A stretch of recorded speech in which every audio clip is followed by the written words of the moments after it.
Hey YouTube, I'm doing a part two of how I found out on ancestry DNA that my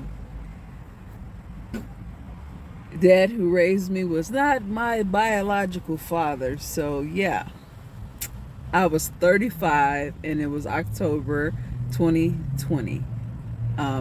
It's now May 2022 and I'm over here. Uh, I've been through a lot. So yeah. So what I guess I want to share is like my whole life I kind of knew like I had this thing. I really felt confused because of how I looked and how I act, and I couldn't and like look at my blood relatives and be like, "Oh, I look like this person. Oh, I act like this person. Oh, you know, I have these same traits that run through my bloodline, I could look at not one human being except my mother and be like, okay, but I was so much not like her in my personality wise. I was so confused. I was like, where is all this coming from? So pretty much like sometimes the truth is trying to slide out and it's like knocking at your door. It's like, hey, you feel weird. Hey, something's off. I'm trying to tell you something. Hey, it's not the thing that you assume it is. So the truth had been trying to slide out and let me know my whole life. Like, yeah, honey, you actually come from a whole nother side of the family that you haven't met. So when I saw that message on Ancestry DNA, I said, let me get this man my phone number. I said, sir, call me right now. I was really aggressive. I was like, call me right now. We need to talk. How do you know my mother? Blah, blah, blah, blah. The school you went to. And I called my mother and I said, mommy, we got to talk. You got to tell me something. We don't lie to each other. We have a good relationship. And if you knowingly lied to me, we got a problem. My mother broke down in tears. My mother had no idea that I was not her husband's child. She was 17 years old when she got pregnant. And in her childlike mind, she truly from her heart thought that I was her husband's child. Like without no lies, because I don't play that. Like, you're not going to just lie to me my whole life knowingly. So, I was like, okay, well, he said that he's my parent. I'm too logical, so let's do another blood test. And it came back, oh, yeah, I am your child. And he was so much like me. Like, same humor, personality, height, jokes. And I was like, so I'm not a weirdo because there is another human on this planet that's just like me, but he's my parent. I was like, okay, cool. This is cool. And we met on a holiday. We met November in real life on Thanksgiving Day. I made yams, macaroni and cheese, turkey, chicken. I made all that stuff, and he showed up. He was like, I don't eat meat. And I was like, okay, you should have told me, so I could have. He was like, no, I'm joking. I haven't had it in a year, but I'm going to eat everything you made. And I laughed so hard I couldn't breathe. That was so hilarious to me. I was like, so you trying to eat meat and cheese for me? I was like, no, I will just make you, meatless stuff. And he was like, no, you did all this wonderful stuff for me. You made all this food. I'm gonna eat everything you made. My dad was the sweetest man in the universe. And he was just like me, same personality. And then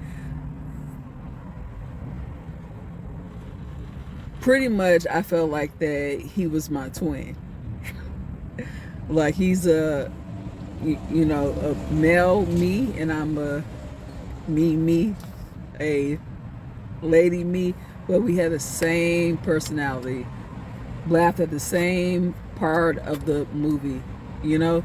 So I felt normal when I met my blood parent. I felt normal. I was like, you're my biological father. And it was so hard at first, you know, because I didn't want to hurt my parents. I thought, oh my God, maybe I shouldn't have told them. Maybe I should have just, you know, kept it to myself. But I'm like, I shouldn't have to hide who I am because of a thing that happened a long time ago, you know.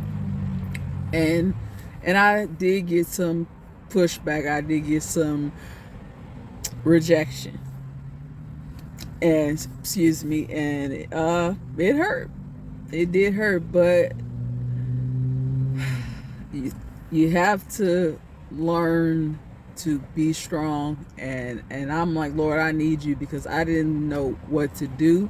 You know, should I just not talk to him, or should I be like, oh, I already have my mom and my, you know, my whole life, so I'm sorry, but I'm not about to just, you know, I'm sorry, Harry, I don't want to talk to you. I had so many questions in my spirit, in my heart, that I wanted to ask him, and I knew that I had to just be brave and say, I needed to do this for me. It doesn't matter who didn't like it or not. I have to do this for me, and I have to know the truth. So, you know, I handed him my number, and I said, call me right now. And he called me, and we talked, and he was literally crying on the phone, weeping. I was like, Dad, he's just weeping on the phone. I never even heard a man cry until then. I was like, wow, so my real dad he has a heart, he got emotions, he can express, and all men aren't the same. Like, he taught me so much about what a man is. I'm like, so I just had a limited like mind. I'm like, so men actually cry, men have emotions, and because I didn't see none of that growing up. I ain't see a man saying he you know, I love you, and hugs, and kisses on the nose, and I had all of that stuff, and I was grown. I was 35 years old when I met my real blood parent. And I told him, I said, I didn't get enough hugs and stuff growing up. And I said, I don't care if you don't hug nobody, you're gonna hug me, because I missed out on that, and you are my blood parent, and I don't want to hear it. And when we met, my dad was kissing me all on my forehead, all on the nose. He was extremely loving towards me, and I in my spirit and my soul needed that. It went all the way down to my spirit, all the way to all the places that was hurt, that was wounded, rejected. You know, it was such a loving, pure, wonderful thing, and I needed that in my spirit. So just because you know, you learn some stuff that's jacked up, it doesn't mean that it's gonna be, and you know, just so wonderful, and they live happily ever. You know, sometimes you get rejected from your loved ones, but you have to learn to be brave and do the thing that you feel like that's right in your heart and your spirit for you. And I needed some answers, so I got my heart questions met. So pretty much there it is, and I'm gonna do a part 3, and if anyone have any questions, feel free to write it down there in the comments, and I will try to help you out. All right, you have a blessed day, and let me go live my life, and go to the gym and stuff. And see y'all later. Bye.